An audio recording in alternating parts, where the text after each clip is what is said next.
जरूरी सूचना है आप सभी स्टूडेंट्स के लिए। स्टडी फॉर सिविल सर्विसेज का Android app Google play store में आ चुका है, उसको प्लीज तुरंत इंस्टॉल कर लीजिए। और अगर आप स्टडी फॉर सिविल सर्विसेज के सिर्फ ऐप से कोई भी कोर्स, कोई भी पीडीएफ परचेस करते हैं तो उसमें अप्लाई कूपन, अगर आप ज्ञान सर जो है आप उसमें अप्लाई करते हैं, ये कूपन कोड है, तो उसमें 20% फीस तुरंत माफ हो जाएगी। मतलब 20% डिस्काउंट तुरंत उसमें लग जाएगा। ज्ञान सर लिखना है, नॉर्मली ज्ञान सर, स्मॉल लेटर में है सब कुछ, कोई स्पेस नहीं, कोई कॉलम नहीं, सिर्फ ज्ञान सर, GYANSIR। इस तरह से अगर कूपन कोड लगाते हैं आप ऐप में बाई करने से पहले, जो अप्लाई कूपन वाले में आता है, तो 20% का डिस्काउंट तुरंत मिलेगा। वीडियो देखिए। नमस्कार दोस्तों, एक बार फिर से आपका स्वागत है यूपीपीएससी बेस्ट ऑनलाइन कोचिंग के इस यूट्यूब चैनल पर। फ्रेंड्स, आज की इस वीडियो में हम लोग ज्योग्राफी के टॉप 500 प्रश्नों की श्रृंखला में एक क्लास को और आगे बढ़ाएंगे, जिसमें प्रश्न संख्या 291 से आगे बढ़ेंगे। इससे पहले की वीडियोस अगर आपने नहीं देखी तो आप प्लेलिस्ट में जाकर ज़रूर देखिएगा। यह सीरीज सभी प्रकार की स्टेट पीसीएस एग्जाम और वनडे एग्जाम के लिए अत्यंत महत्वपूर्ण है। तो चलिए दोस्तों, शुरू करते हैं आज के इस इंटरेस्टिंग सेशन को। इससे पहले कुछ ज़रूरी सूचना। अगर आप टीम के पेड कोर्सेज से जुड़ना चाहते हैं, पीसीएस के या फिर आरओ एआरओ की कंप्लीट प्रिपरेशन के लिए, तो इन दिए गए नंबर्स पे कॉल या व्हाट्सएप करके आप टीम के पेड कोर्स से जुड़ने की प्रक्रिया समझ सकते हैं। ये ज्ञान सर का व्हाट्सएप नंबर है, आप यहाँ से व्हाट्सएप के माध्यम से भी जानकारी प्राप्त कर सकते हैं।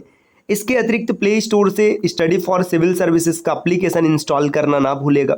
एप्लीकेशन के माध्यम से अगर आप किसी भी कोर्स को परचेस करते समय कोड अप्लाई करते हैं ज्ञान सर, जिसमें कि सभी लेटर्स इस्तेमाल होंगे और कोई भी स्पेस नहीं होगा, तो आपको अप टू 50% तक डिस्काउंट देखने के लिए मिल सकता है। ये ऑफर लिमिटेड टाइम के लिए, तो जल्द से जल्द आप ऑफर का लाभ लीजिए। चलिए अब बढ़ते हैं आगे प्रश्नों की ओर। प्रश्न संख्या 291 दिया है यहाँ पर हिंदी में, और सेम यही डेटा यहाँ पर इंग्लिश में दिया गया। प्रश्न है, सही कथन का चयन कीजिए। एक आकाशगंगा तारों, तारकीय अवशेषों, अंतर तारकीय गैस, धूल और डार्क मैटर की गुरुत्वाकर्षण से बंधी हुई प्रणाली है। तो बिल्कुल यहाँ पर सही बताया जा रहा है कि जो एक आकाशगंगा मतलब गैलेक्सी होता है, इसमें तारे होते हैं, तारकीय अवशेष होते हैं, अंतर तारकीय गैस होते हैं, साथ में कुछ धूल और डार्क मैटर, ये सब गुरुत्वाकर्षण के द्वारा बड़े होते हैं।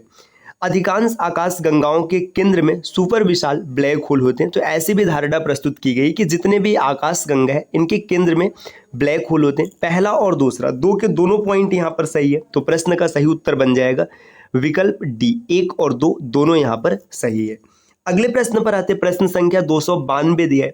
निम्नलिखित में से कौन सी विशेषता हिमालयी नदियों द्वारा अपने पर्वतीय मार्ग में निर्मित नहीं की जाती है?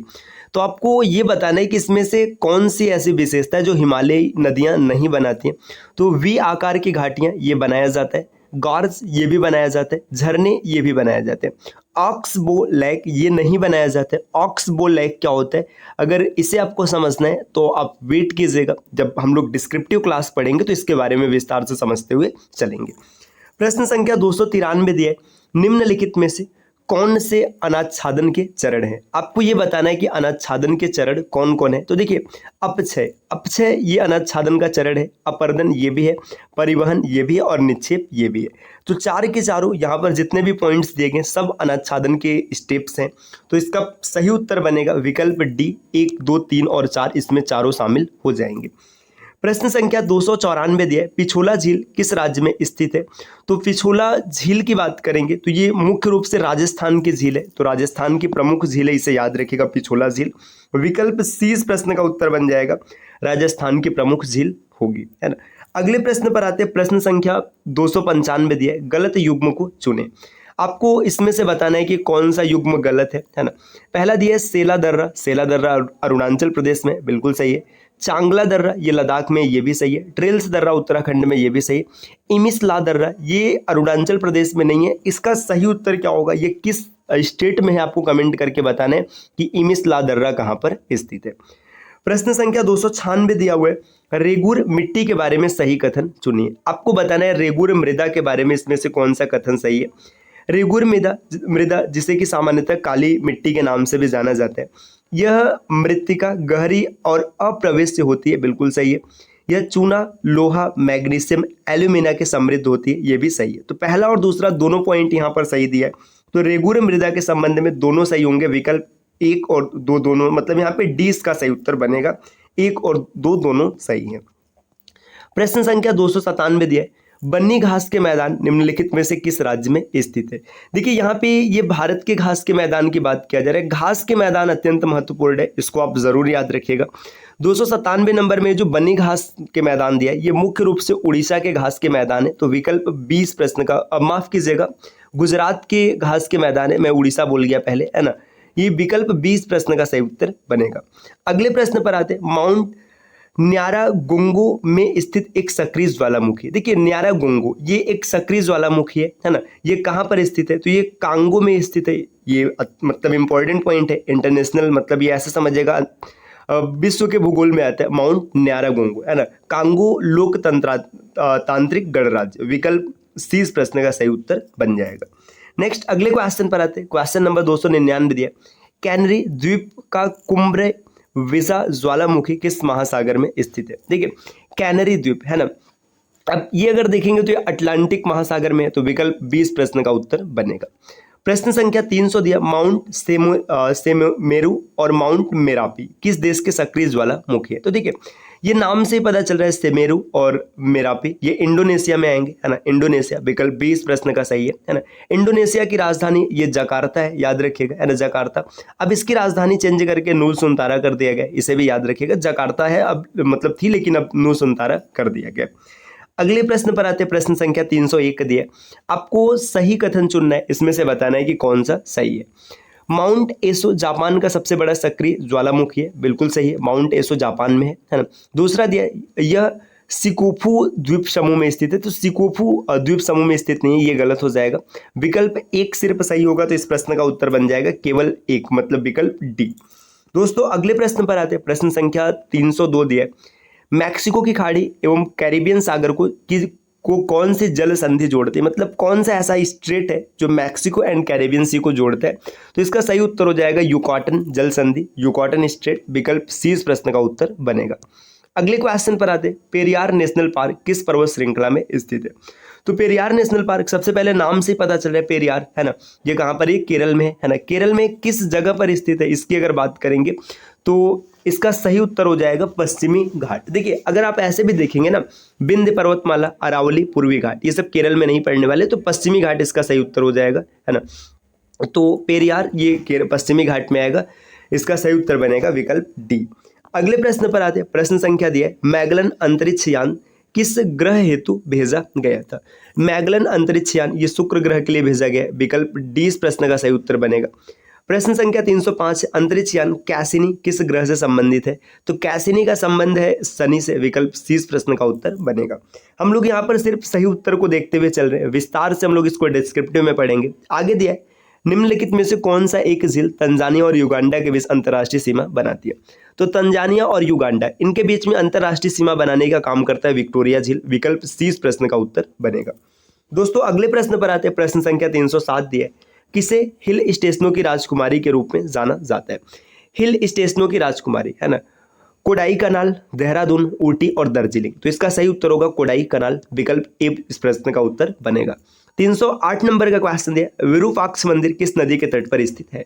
तो देखिए विरूपाक्ष मंदिर ये मुख्य रूप से कर्नाटक में है, याद रखिएगा, ये स्थित है तुंगभद्रा नदी के तट पर, विकल्प ए इस प्रश्न का उत्तर बनेगा।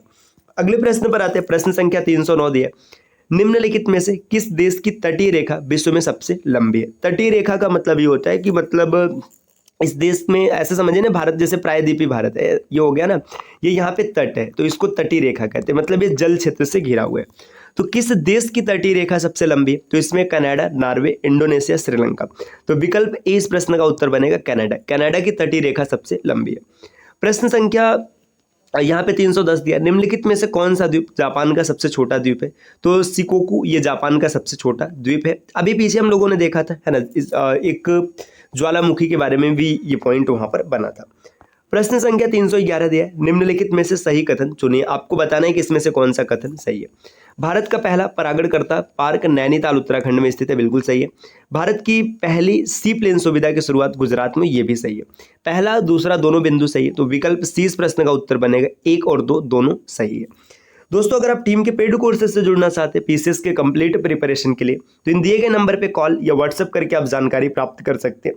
ये ज्ञान सर का व्हाट्सएप नंबर है, आप यहाँ से व्हाट्सएप के माध्यम से भी जानकारी प्राप्त कर सकते हैं।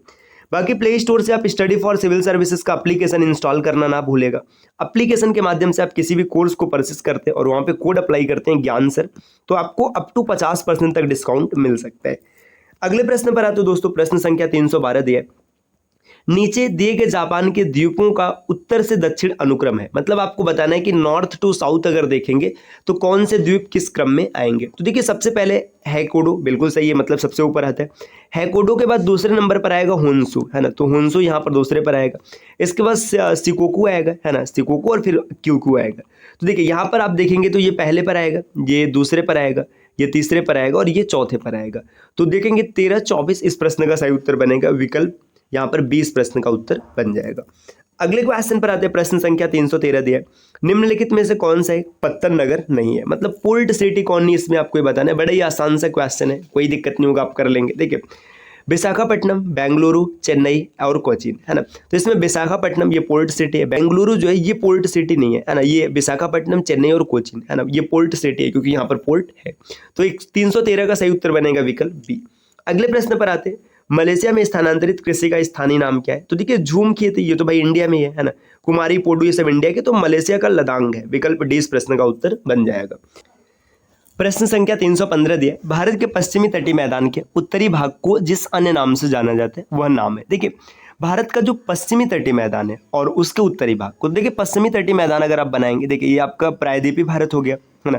इधर पश्चिमी तटीय मैदान है, इसमें अगर आप देखेंगे तो ये एरिया गुजरात हो गया, है ना। गुजरात के बाद यहाँ पर फिर आगे आपको ये महाराष्ट्र देखने के लिए मिलेगा, यहाँ पर ये गोवा हो गया, है ना। गोवा के नीचे कर्नाटक और कर्नाटक के बाद यहाँ पे केरल, है ना। ये ऐसे आप बनाएंगे, थोड़ा सा ज़्यादा मतलब यहाँ पे ये इधर इसका एरिया ज़्यादा हो गया, कम कम रहता है, ठीक। अब देखिए यहाँ पर अगर आप देखेंगे तो सबसे पहले ये देखिए ये कच्छ का तट हो जाएगा, है ना। कच्छ के तट के बाद यहाँ पर देखिए सौराष्ट्र या फिर काठियावाड़ का तट है ना। और भी जब नीचे आएंगे तो कोंकण का तट है, मतलब महाराष्ट्र और ये जो गोवा का क्षेत्र है इसे कोंकण कहेंगे। तो देखिए इसमें देखिएगा यहाँ पे अगर आप देखेंगे तो नॉर्थ में, अगर आप साउथ इंडिया की बात करेंगे, पश्चिमी तट यहाँ से शुरू होता है, तो सबसे ऊपर कौन है, कोंकण है ना। तो कोंकण इस प्रश्न का सही उत्तर बनेगा विकल्प सी। कोंकण के नीचे आएगा कानारा तट या फिर काकीनारा भी कहा जाता है, और इसके बाद आएगा मालाबार तट, है ना। मालाबार के बाद अगर आप पूर्वी छोर पर आएंगे, यहाँ तमिलनाडु है ना। तमिलनाडु को अगर आप देखेंगे तो इसे कोरोमंडल तट कहते हैं। इसके बाद आंध्र प्रदेश, इसको आंध्र प्रदेश को उत्तरी सरकार तट या सरकार तट के नाम से जाना जाता है। फिर उड़ीसा के तट को उत्कल तट कहते हैं और बंगाल के तट को वेंगा तट नाम दिया जाता है। तो अगर कुछ भी पूछेगा दोस्तों आप आसानी से यहाँ पे आंसर लिख लेंगे। प्रश्न संख्या 316 पर आते हैं। 316 दिया, निम्नलिखित में से किस मरुस्थल को चांद की घाटी कहा जाता है। कौन सा ऐसा मरुस्थल है जिसको चांद की घाटी कहा जाता है। तो यहाँ पे दिया कालाहारी, गोबी, अटकामा और मोजाबे। तो इसका सही उत्तर हो जाएगा अटकामा। विकल्प सी इस प्रश्न का उत्तर बनेगा, इसको चांद की घाटी नाम दिया जाता है। प्रश्न संख्या 316 के बाद 317 है यहाँ पे, निम्नलिखित में से कौन सा देश हॉर्न ऑफ अफ्रीका के नाम से जाना जाता है। तो हॉर्न ऑफ अफ्रीका ये तंजानिया के है, तंजानिया को जाना जाता है। विकल्प ए इस प्रश्न का उत्तर बनेगा।